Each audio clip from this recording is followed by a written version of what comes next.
Welcome in. Naturally, I'm Blaine Bishop, former safety for the Tennessee Titans, here with Les Whitley, the Director of Sports and Performance with TOA. And we're going to talk a little bit about managing chronic pain and long-term care that you can do throughout, not only during your sports career, but also as individuals, so you can maintain great health and strength throughout your time, trying to, be an athlete, right? Or not an athlete, a normal day person. So welcome in. Thanks, Les. Thanks for being here. Absolutely. Thanks, Blaine. Thanks for having me. You'd mentioned a couple of things about individuals and as an athlete. And from our perspective, in treating the general public in addition to the athletic public, is that everyone's an athlete, but everyone has different sports. So it could be moving through your day freely without pain, or it could be performing at a very high level on an athletic endeavor on the field, on the court. So we want to try to meet individuals where they are to help kind of guide them through that process of maintaining quality, longevity of their health throughout their entire lifespan. Well, Les, I'm glad you brought that up about your entire lifespan, because as a player, I was learning as I was going, and I would implement things in there to do as an athlete, and then I still do them every day. So kind of take us through how that's evolved and some of the things you should be doing daily just to stay healthy. I know we were talking about your grip and different things you should be doing maybe occasionally throughout a week to maintain good health. Absolutely. Our bodies were designed and meant to move. Where we start to get in the biggest trouble is when we stop moving and moving well. Individuals that are more sedentary over time have a higher incidence of chronic illnesses, metabolic illnesses, things like diabetes, obesity. But then from the orthopedic side of things, muscles are the shock absorbers of our bodies. And if we don't have adequate muscle to support our frame and our bodies, our joints are the next in line to take that punishment. And as you're well aware of, when the joints start to experience negative impacts through contact or just through wear and tear, there's a big toll and a consequence that comes along with that. And in some cases ends up being a surgical intervention, and I know you've had some experience with that as well. Yeah, no doubt about it. I don't recommend that at all. But now I'm just like everyone else, in the corporate world. I'm sitting probably more than I'm doing anything else. Any tips on some things to do on a daily basis if you're sitting at a computer or at a desk all day long? Because I realize I sit or lay, I do that more than I do anything else daily. Most definitely. I think it's been referred to as sitting as the new smoking.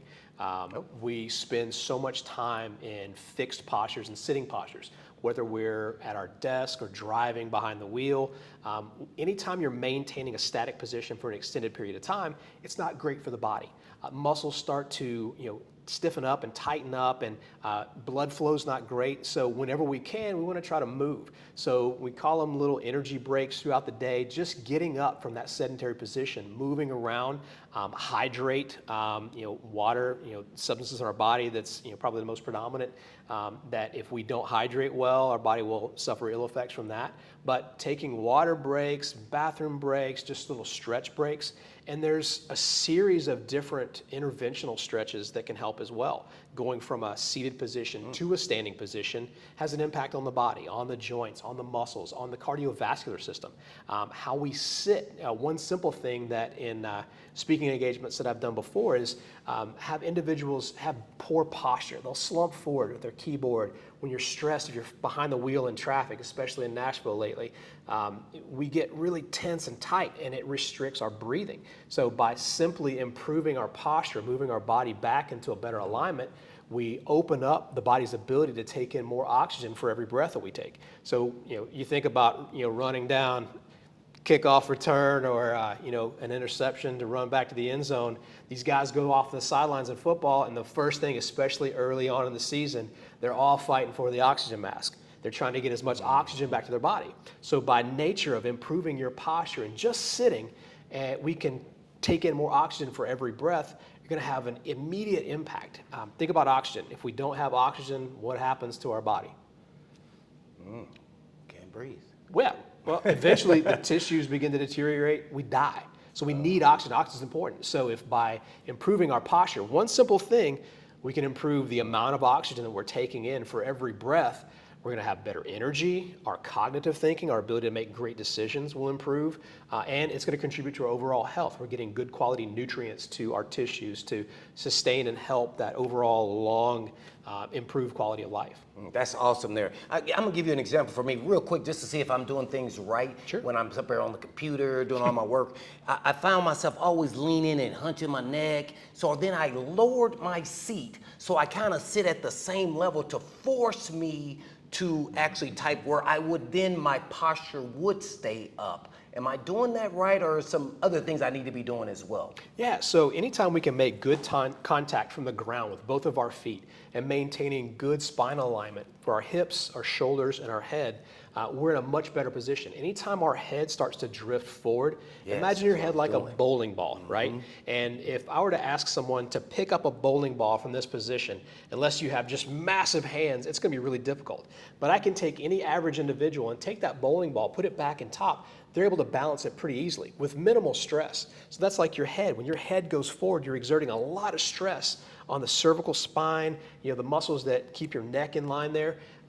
So when we bring that head back in top in good posture, we're less stressful on our neck, our back, our shoulders. So that alone can have a big impact. But the seat height, there's a safe zone that we want to stay kind of in between. And anytime that our hips and our knees are in pretty close alignment, it's a good position. If our knees drop way below our hips, there'll be a lot of chance for increased stress on our low back. If our knees go up above our hips and sitting, same thing. We tend to alter our posture to make a different position. So anytime we can get pretty near that hip-knee position and good spinal and chest alignment, we're much better off from an overall posture standpoint for times that we're sitting down at the computer or behind the wheel. Appreciate that, Les. We're on with Les Whitley of TOA, Director of Sports Performance. I guess I want to get into now the more active, whether you're an adult or even in high school playing sports or even a younger kid, kind of take us through some of the things you can do for injury prevention or things that people kind of bypass, and they're always just looking at how big the muscles are, but not maybe working on the smaller muscles that actually make those big muscles trigger. Yeah, absolutely. So we look at it in several different phases.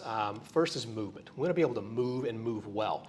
So we look for balances or imbalances more likely. So if one leg moves slightly different than the other leg, or one arm moves slightly different than the other arm, we want to make sure we're as symmetrical as possible. Better balance in how our body performs leads to increased longevity and less chance and risk of injury from overuse on one particular side. So for example, if I were to take a pitcher in baseball or softball, a tennis player swinging a racket, they're going to be what we call a unilateral, meaning they use one side predominantly way more than the other. So that side by nature is going to experience more stressors through strength, through velocity type movements, for moving the arm through. So that shoulder is going to get a lot of stress. The opposite side, a lot less. So we want to make sure that when we're training, we're taking that into consideration and balancing out the overall load or exposure to that particular movement. So for our overhead athletes, my pitchers, my tennis players, anything that involves throwing, quarterbacks, a movement that's above the shoulder, moving the arm, I want to make sure that I'm strengthening muscles that are in opposition. So another phase of movement we look at is the ability to control your body through space. And that happens a lot through deceleration. It's great, and one of the analogies we use in training is you have a high-powered sports car, huge engine with no brakes. You give them the keys to the car and tell them to drive. How long do you think it's going to last? Not very long, right? Because with no brakes, no matter how big the engine, you can't slow it down. So when we have change of direction, we focus on the ability to decelerate. It's funny if you go out and watch Little League sports, basketball, soccer, the young kids, they operate in this giant pack and they move in one direction as fast as possible, and inevitably there's this big, massive pileup and crash because they've not yet figured out how to slow things down or how to stop. So they haven't figured out how to use the brakes just yet. And then your higher level athletes, you think of the most dominant physical runner, or somebody who's really quick on the field in football or basketball. No, running down on a kickoff. Absolutely. And then you have to decelerate and explode to make a tackle, and he's running that way. Most definitely. My linebackers, one of the drills that we look at is moving fast in one direction to be able to stop under control and move another direction as fast as possible. That's deceleration. So loading those muscles through that range in addition to acceleration. So it's great to be strong and be able to jump. But how do we land? That's deceleration. When we run fast, how do we stop? That's deceleration. A lot of injuries will occur without the ability to decelerate effectively and properly through good technique, which is driven through our warm-ups, through our movement series, learning how to move your body correctly. So we're learning specific techniques. And then we want to enhance the body's ability through strength training to compensate for whatever forces they're going to encounter through gravity, through opponents, things that are in their space where they're having to move around. And then on the flexibility mobility side, it's great to be strong, it's great to be fast, but if you can't endure, your body's not resilient to take those hits, to be able to stop and fall well, to be able to get back up again. That's where mobility and flexibility comes in. You're over moving something that you don't have control. So think about strength is great, flexibility is great, but the ability to incorporate them together makes something pretty exceptional when it comes to the world of athletics.